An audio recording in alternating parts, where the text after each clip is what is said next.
Great, thanks so much. Welcome back, everybody. My name's Lauren Sommer. I'm a climate correspondent at KQED Public Radio, which is the NPR station here in San Francisco, for all you local people, you know us.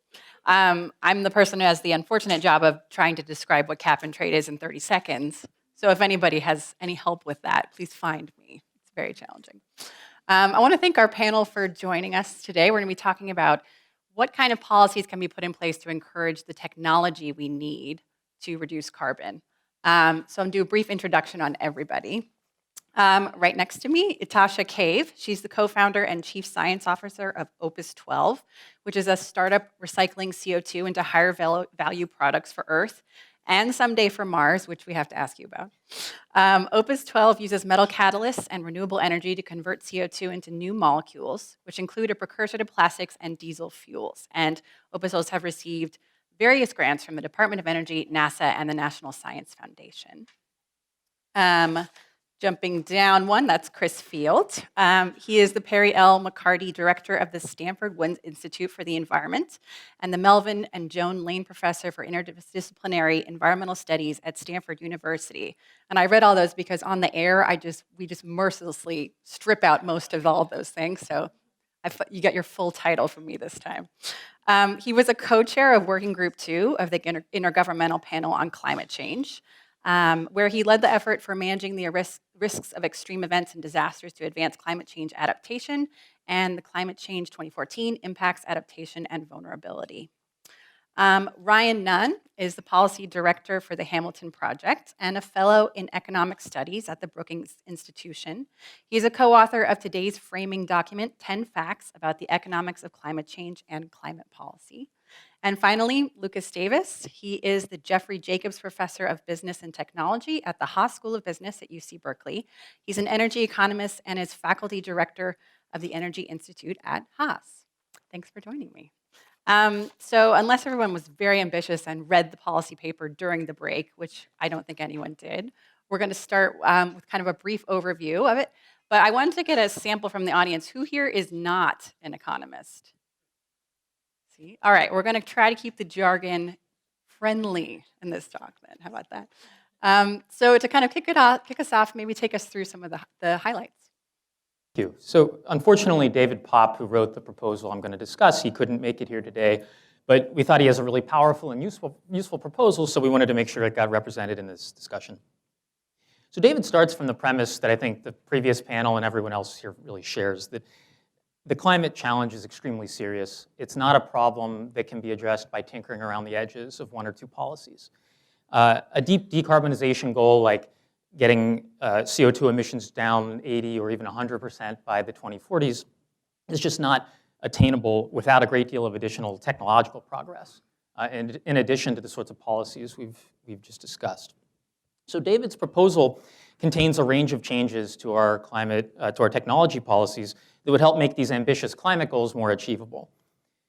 What's crucial here is that these changes that he proposes would make everything else we're discussing today more attainable, because they just make everything else less expensive to conduct. The proposal that he has builds on the encouraging trends that we've seen in clean energy, which has become cheaper and more plentiful in recent years, and really does a great job of kind of describing all of the research that we've seen over the last number of years. So what I'll do is start with David's conceptual framework for thinking about the challenge and then dive right into his proposal. So at the center of the climate problem is, of course, the emissions externality. Every ton of greenhouse gases that gets emitted produces damages for the climate that are not accounted for by the emitter. And some form of comprehensive carbon price, as we've just heard, is generally the most efficient response to that problem. And without either a regulatory or a carbon price approach that really levels the playing field, clean energy is just at a disadvantage relative to fossil fuels. But what Popp tries to do is to describe all of the other market failures that he sees coming from the evidence. So many of these have to do with the creation, dissemination, and deployment of new ideas in clean energy. I think most intuitively, research often has positive spillovers that are not accounted for by the researchers. And Popp shows these spillovers are at least as large in clean energy R&D as they are in other types of research and development. Another market failure that Pop is particularly concerned with has to do with the really long lags that exist between the initial investments in clean energy R&D and then the fruits of that research. So he's concerned that along with the high fixed cost to engaging in these investments, gives a lot of scope for capital market failures to be a problem. And so he has proposals for that. And then he also considers two other types of market failures related to learning by doing and also path dependency, although he's a little bit less concerned with those. So I'll dive right in. I think that Pop has a number of great proposals here that are tethered closely to those concerns that he identifies. So the first proposal is to restore progress toward mission innovation goals. So the United States is currently well below its goal of doubling R&D spending by 2020, which shockingly is next year.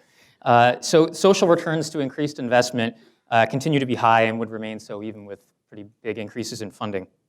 He also wants to make sure we phase in that spending over a 4-year period. Because in his judgment, long-term sustained research support is just more effective than sporadic bouts of inconsistent funding. Policymakers should emphasize the high-risk, high-reward opportunities that are unlikely to receive private sector support. So government R&D should focus on those breakthrough technologies that are not yet close to market. And although short-term payoffs may be low, those technologies have the potential for really large long-term payoffs if they are successful. Pop also wants to emphasize applied research on public good infrastructure that's unlikely to receive private sector support. So within the energy sector, the next wave of innovation is likely to require public infrastructure. He's thinking about things like smart grid technologies, integration of intermittent renewable energy sources, as well as the charging infrastructure for electric vehicles. Policymakers should be patient evaluating the outcomes, but willing to adjust the decisions over time. And crucial here is insulating that process from political pressure wherever is possible. Pop argues we should enhance opportunities for technology transfer through DOE labs. The DOE laboratories should be encouraged to adopt a more entrepreneurial culture by rewarding researchers for working with startups, as well as adjusting performance and evaluation standards by their researchers. And then finally, Pop argues that we should make sure targeted technology supports really address at least one important market failure. So direct R&D support, help with aid in financing that gets you to commercialization are especially important, but not necessarily enough. And so it'll also be necessary to have technology-specific policies around deployment, even though those technologies may not be the lowest cost option at the moment. So that was a very quick summary of what I think is a very nuanced and careful proposal, but I'm looking forward to the rest of the discussion. Great, thanks so much. Lucas, I wanted to get your take about what you took from the paper, what you thought was important. I'm very thankful to Hamilton Project for sponsoring this paper. To me, the most important feature of David Pop's proposal is knowledge spillovers. So he writes a lot about knowledge spillovers. So apologies, I'm another economist, so let me try to, in this effort to demystify, let me talk a little bit about knowledge spillovers. When an innovation occurs, that benefits the innovator, but it also creates knowledge that spills out to other firms in the sector and to other sectors. Really great example is radar technology during World War II. So between 1941 and 1943, the US invested heavily in radar. So the use of radio waves to detect objects and where the angle, where they are, how they're moving. That proved very important in World War II. But what was less appreciated at the time was the knowledge spillovers that basic science would produce. That made modern commercial aviation possible. It made magnetic resonance imaging, so medical imaging, possible. It made long-range TV broadcasts possible. It made astronomy, advances in astronomy possible. It was unfathomable, the scope that that basic investments in, actually, can I give one more, sorry? The microwave oven came from those investments in radar. We didn't see this at the time, but this investment in radar led to hundreds of billions of dollars of economic value. And we need to do much more of that. I agree with David Pop that clean tech is not unlike other sectors in the economy Whereas if you spend money, when you develop basic science and technology, that's going to have huge spillovers and huge return. Right. Etosha is on the front lines of seeing a technology going into the world. So maybe tell us a little bit about your company and then how you guys have leveraged public and private investment. Absolutely. So my company is called Opus 12, and the three co-founders, we all did our graduate work here at Stanford, so it's great to be back. I didn't come too much into the economics department, so it's good to see the other side of campus while I'm here. Our company basically recycles carbon dioxide. We've asked the question, what if we can take the world's CO2 emissions and actually utilize that CO2 to make compounds that we already use?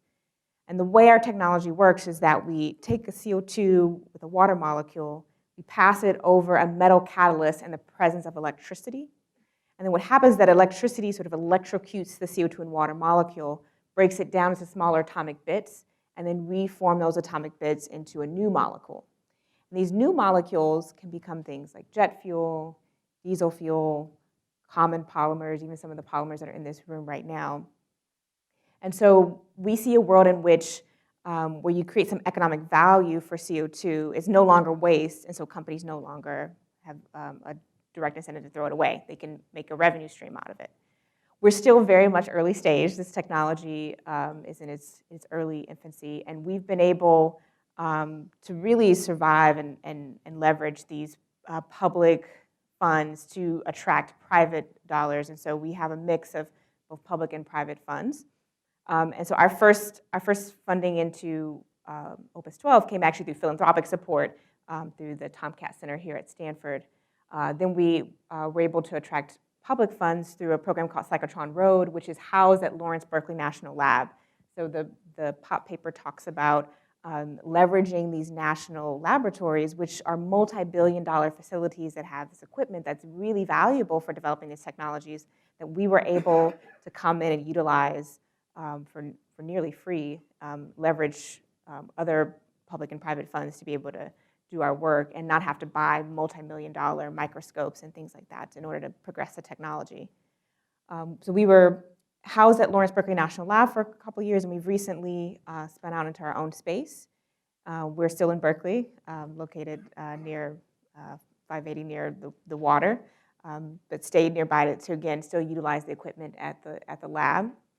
And since then, we've been able to get small business innovation research grants from the National Science Foundation, Department of Energy, NASA, and recently we got an Air Force R&D contract.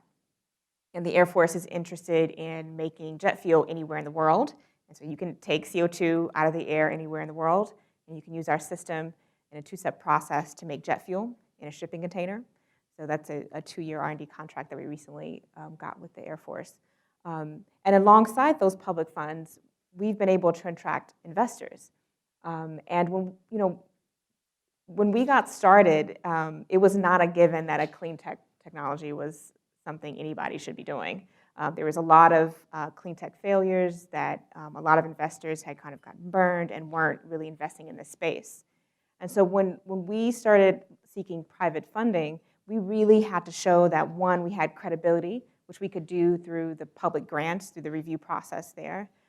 And we had to show that we, of course, thought about the economics, had a business plan, which the public funds, the grants also encourage as well.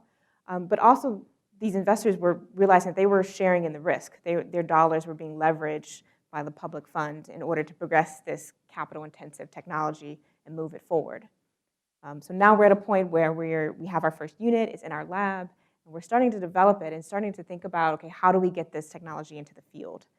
And again, we're kind of coming up to the issue where companies are saying, this is a bit too risky, it's a first of a kind, can we share that risk? And so I think the POP paper also mentions too about getting these first of kind demonstrations, like crossing over that valley of death by having a public-private partnership to share the risk in getting the technology off the ground. And then once it's out there, then you can start talking about more deployments, and then then things like carbon taxes or feed-in tariffs and taxes and things like that can help move the technology along once it's developed and in the marketplace. And what's the Mars connection? Oh, yeah. So 95% of the atmosphere on Mars is carbon dioxide. And so there's interest in sending some type of system up there where we can actually make rocket fuel. So the rocket fuel of choice by SpaceX is methane, and we can make that from CO2. So you can imagine this reactor going to Mars, making fuel for the trip home for any astronauts who want to go there. So definitely has a lot of space applications. We can also make polymers as well, so that's also useful in space. Very cool.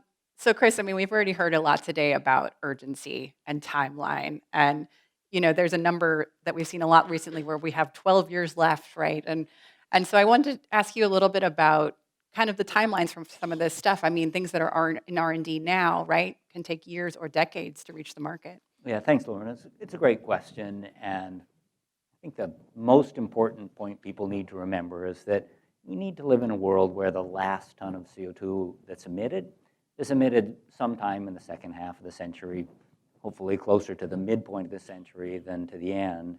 And I'm a big advocate for investments in increased R&D. There are a whole bunch of details of the climate challenge that we haven't yet figured out how to solve, but it's really, really important that hope for future technologies not take away commitment to near-term progress. The climate challenge is essentially based on the cumulative emissions of CO2 from the beginning of the Industrial Revolution to when the last ton was emitted. And every year that we continue high emissions, we dig ourselves deeper and deeper into a hole. We need to find a way to begin to cut emissions immediately. And that's why it's so important to talk about these economic levers that we have and need and can use. And when we look at the prospects for new technologies that are likely to come to maturity decades or several decades in the future, we need to focus on how we can fill in important gaps. Carbon utilization, clearly one. Long-term storage is clearly one. But the core thing we need to do to be able to have a chance of getting ahead of the problem is to decrease emissions in the near term at a rate of several percent per year. So that's going to mean tackling things like increasing renewables in the electricity sector, increasing electrification of transportation, the things that we really already know how to do.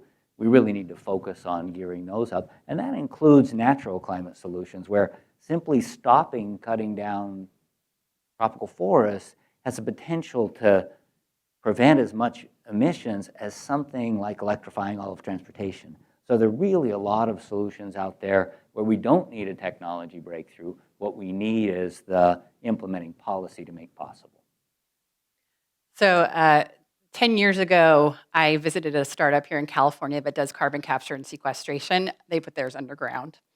I went out to the pilot site, did a big story about it, and then I called them back 5 years later to see what they were up to, and they had gone under. I'm sure there were technological reasons that happened, but they said even in California, where there is a price on carbon, they had gotten a Department of Energy grant as well to get started. The utilities couldn't see signing up for the electricity from this project that included sequestration when you could buy renewables, right? It was just way more expensive.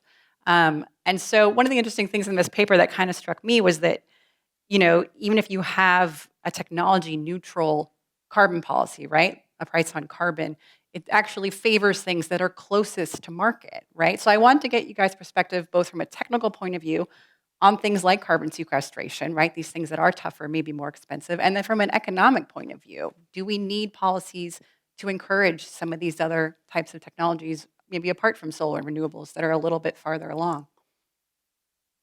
Maybe I'll just say something quickly on that. I think what POP is really successful in doing in this paper is identifying some of these reasons why we might expect that these technologies farther from market would have trouble getting to market, and explaining the basis, the policy basis for trying to do things to target them. So he discusses the research showing that wind technology tends to be advantaged by these technology neutral policies because it's often closer to market than the solar technologies or the carbon sequestration technologies. But those latter technologies have more scope for the kind of really transformative change we want to see. So I think it's a caricature of economists. So I think a lot of people think economists say, just put a price on carbon. I think that's a very common way people think about economists. And it's true, 95% of economists, sorry, part of it is, it's both true and not true. Let me say what's true and not true. 95% of economists support a price on carbon. So that is absolutely true. But what economists then they also say is, that's not enough. So I think a better characterization of the general, I'm up here as kind of, if I could speak generically for economists, is put a price on carbon and do a lot of basic R&D. Because even with a price on carbon, you're still going to have knowledge spillovers and these other market failures that David Popp writes about, and that doesn't allow those kind of early stage technologies. So that's why there's a lot of nice discussion in the proposal about the different stages. And on balance, I think a nice principle for thinking about where to put dollars. So the first principle is, I want to put dollars where I'm going to maximize learning. I want the most learning I can get per dollar.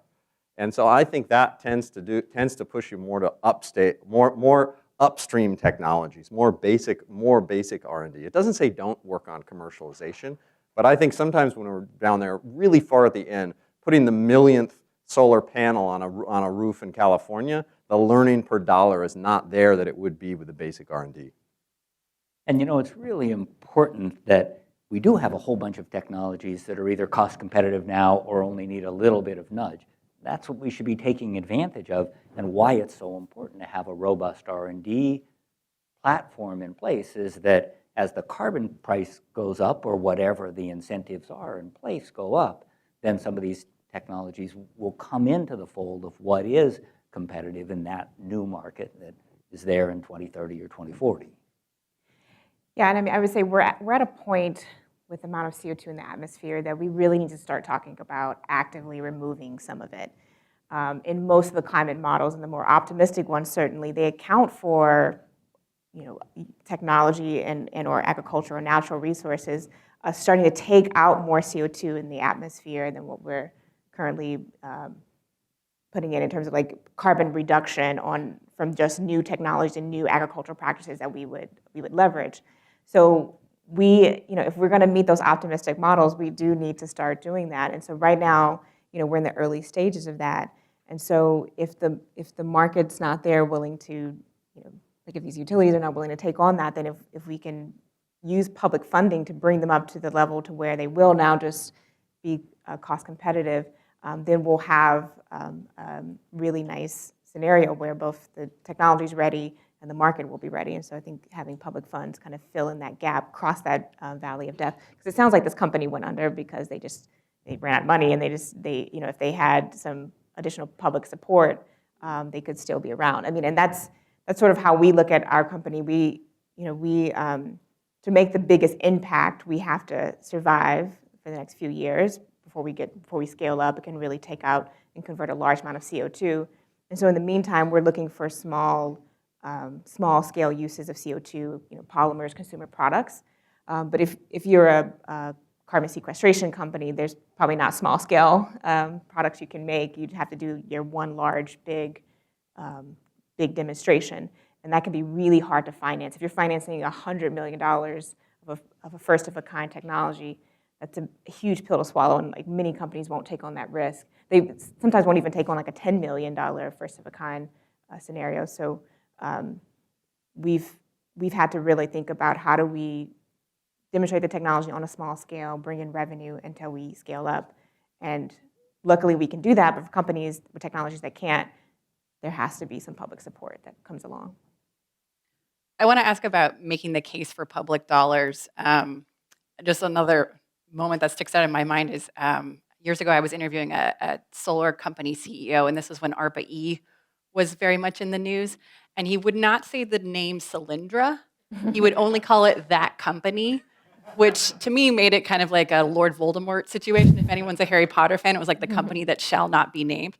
But his point was that they had received way too much attention, maybe from political realms or from the media, and maybe wasn't representative of other companies that were part of that loan program. So how do you make the case for public dollars about when they should be spent, where they should be spent, and maybe why they should be spent? I'll start with just one comment about ARPA-E. The whole idea was to invest in high-risk projects. The definition of risk is that it might not work. And Solyndra was based on a really clever idea that was very responsive to the market conditions of the time. And it turned out that the market conditions changed more than the technology didn't work. But I think that in many ways, I view the occasional failure, it'd be nice if it wasn't quite so high profile, but the occasional failure is in some ways validation that they're investing in projects at a sufficient level of risk. I think it's important to get the scale right here. So in 1963, US federal dollars for R&D were 2% of GDP. That number today is 0.7%, so less than 1%. So we do less than a third of what we did in 1963 as a percentage of GDP. If you move that up even 0.5%, not even back to if you moved half of the way back, that would be a $100 billion fund per year. That would be enough to fund 200 Solyndras a year. So we're not talking about a portfolio where everything's in Solyndra. We're doing 200 Solyndra level investments a year. They're not all going to work. But that's the kind of seeds we've got to plant all over the place for us to have something to deal with this existential crisis. Yeah, and I do think this all kind of comes down to sometimes psychology. If Solyndra had happened under the Trump administration, that would have been framed into the best deal ever. There would have been many secondary things that came out of that. And there actually were. I mean, I don't know the details, but that building still exists. I think either Tesla or another company moved in and was able to do manufacturing there. There were jobs that were created in building that manufacturing line. I mean, that money stayed in the US. It didn't just mysteriously disappear. So I think, we'd have to maybe reframe risk and these projects as like, yeah, maybe they didn't meet their initial goal, but there's these, we're still supporting domestic manufacturing and domestic jobs and domestic build-up. So. Just echo this by saying that this is really where the federal government has such an advantage over the private sector, and that it has the capacity to have a very large portfolio of really high risk but high reward projects. And exploiting that advantage of the federal government is an important part of what we should be doing. One thing I really like to ask people who work on climate change or climate change adjacent is kind of what keeps them up at night, if anything about climate change does, and the answer can be no. But I mean, it kind of highlights what's the biggest sticking point. What's the thing that kind of really sticks in your mind as the toughest problem that you worry about personally? I'll start by turning the question around. And when I look at the solutions to climate change, what strikes me is how consistently they move us in the direction of building a better world, how getting coal out of electricity production saves so many lives from better air quality, how finding ways to implement natural climate solutions like the tropical forest standard that Mary Nichols talked about protects biological diversity, improves air and water quality. And with instance after instance, we have a real opportunity to build more robust economies, to have vibrant communities, to really have tackling climate change be a part of a kind of a global restoration of searching for the good life. And I think that it's so often cast in the context of a burden to bear that it makes it a lot harder to get started. It's a great question, Laura. For me, it's air conditioning adoption in low and middle income countries. I know that maybe maybe that was kind of out there, but something I've been thinking a lot about. And urban China went from having almost virtually no air conditioning to like 100% air conditioning in urban areas of China. And all throughout the world, we're seeing this. We're seeing the United States already uses vast amounts of energy for air conditioning. But if you look in terms of just temperature and population, if you just think about the potential for cooling, I have a new paper that shows there's 8 countries around the world that have larger potential than the U.S. So there's going to be many air conditioning units purchased over the next decade, and it's going to use a lot of energy, and it's going to lead to huge emissions of carbon dioxide. So I agree with Mary Nichols. I'd love to see more CCS investments. I'd also love to see more R&D in cooling technology. I'm pretty hyper-focused on getting our technology out there and scaling it up. So that keeps me up at night. You're a good sleeper then. Okay. I guess the last thing before we go to questions I wanted to ask is, people might, at least in the public's view, okay, we've got solar panels, we've got electric cars, they're coming down in price. Do we need more R&D to really kind of solve this crisis? What is the case to make for that? So, there are estimates that come from DOE about what you can realistically expect, what kind of decarbonization you can expect around the middle of the century from the sort of projected investments in R&D, and it's just not, it falls short of the kind of goals we've been talking about today.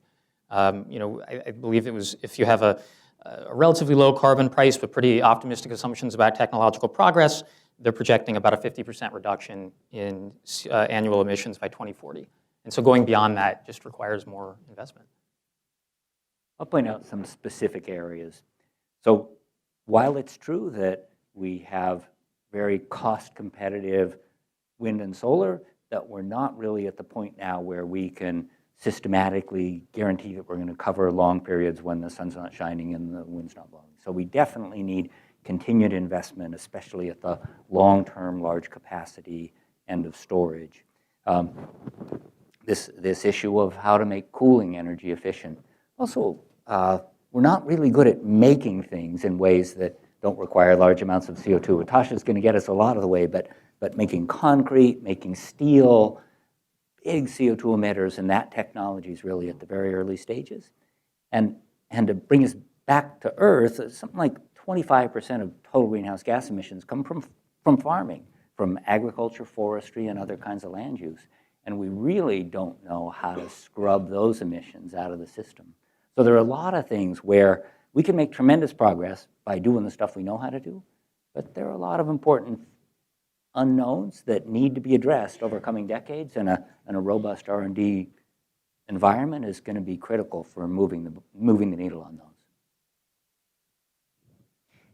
And yes, I think if we want to maintain our competitive advantage in technology across the board, why not invest in R&D and, as you said, have knowledge transfer that spills over into other industries and just create the future. I think I'd love to kind of talk about climate change in terms of the future we want to create. I think we'd all love to have flying vehicles and have this world in which we have a circular economy and we have clean air.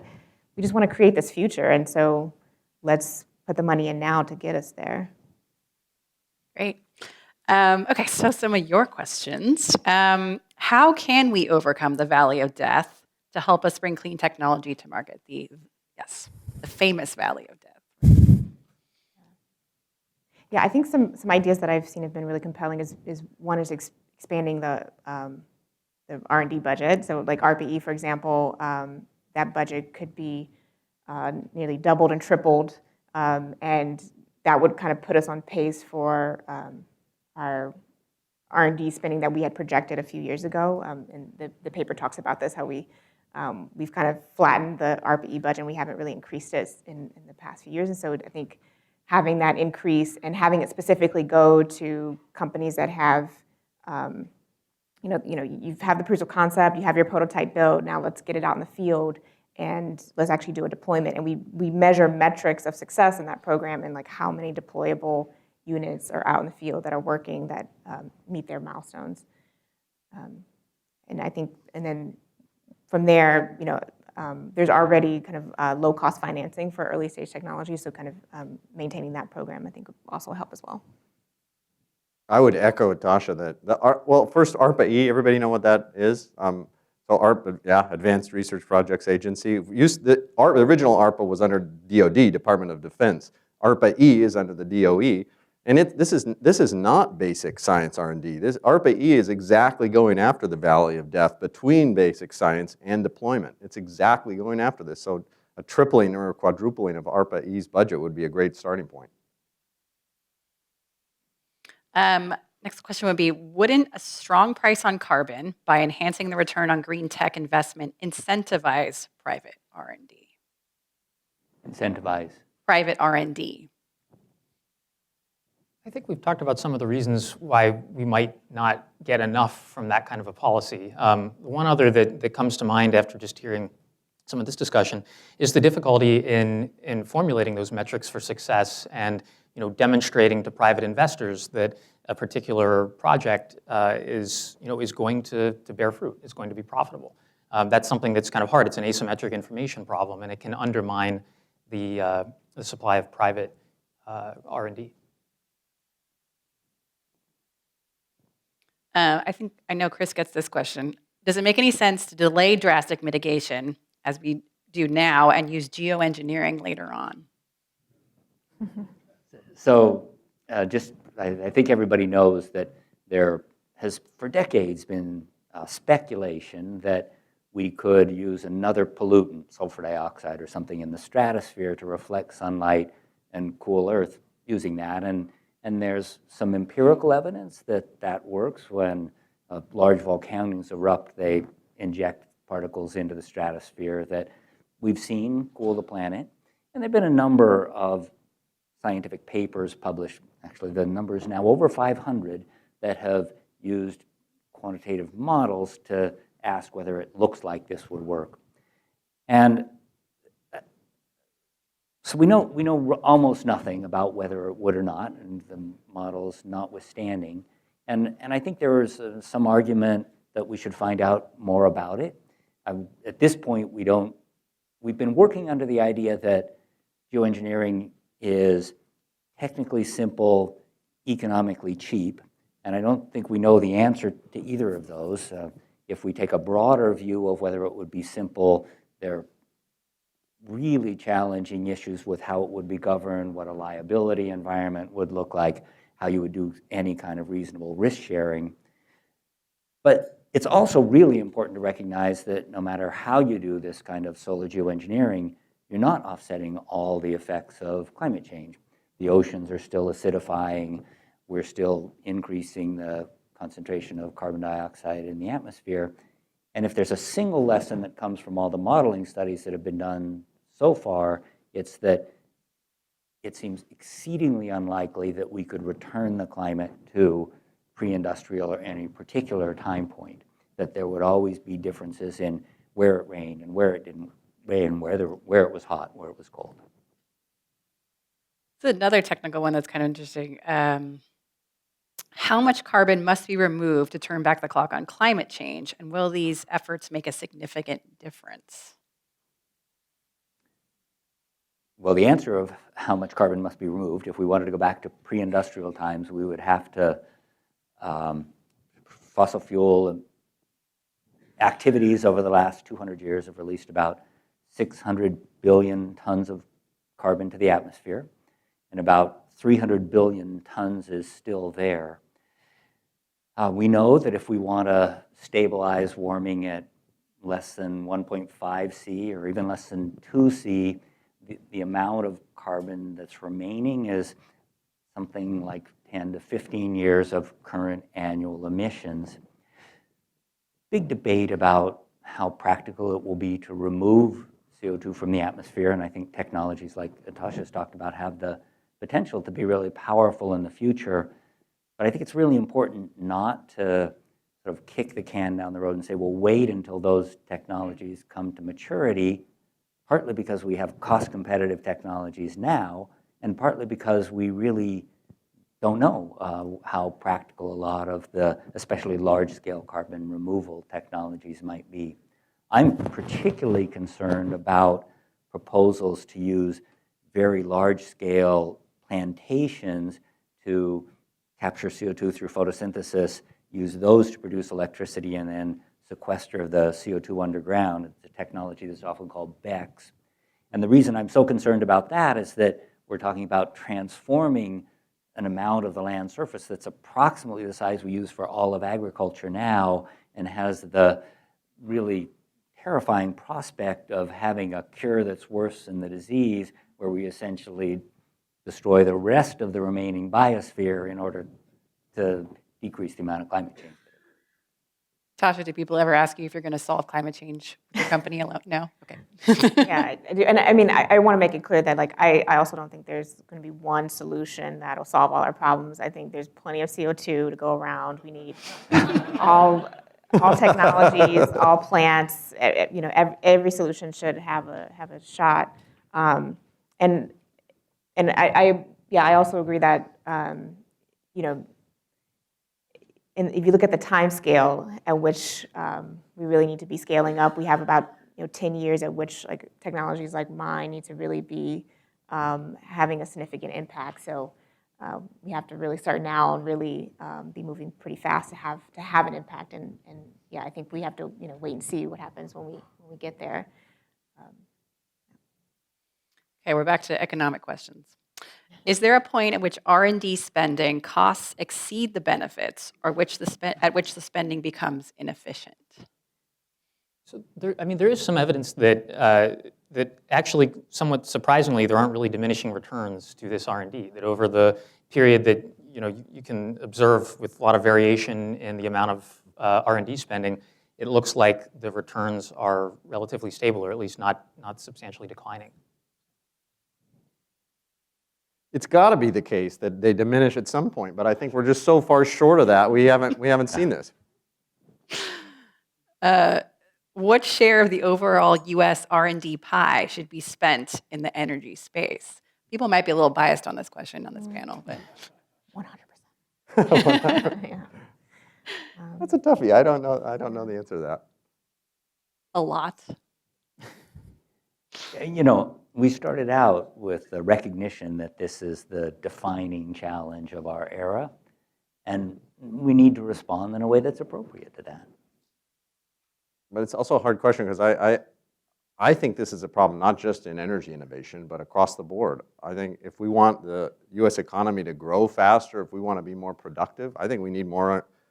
Look, I care about the environment, but I care about education. I care about health. I care about a lot of things, and I think we should do a lot more R&D in all of them. So this question of how much should be energy, I want more of all of it.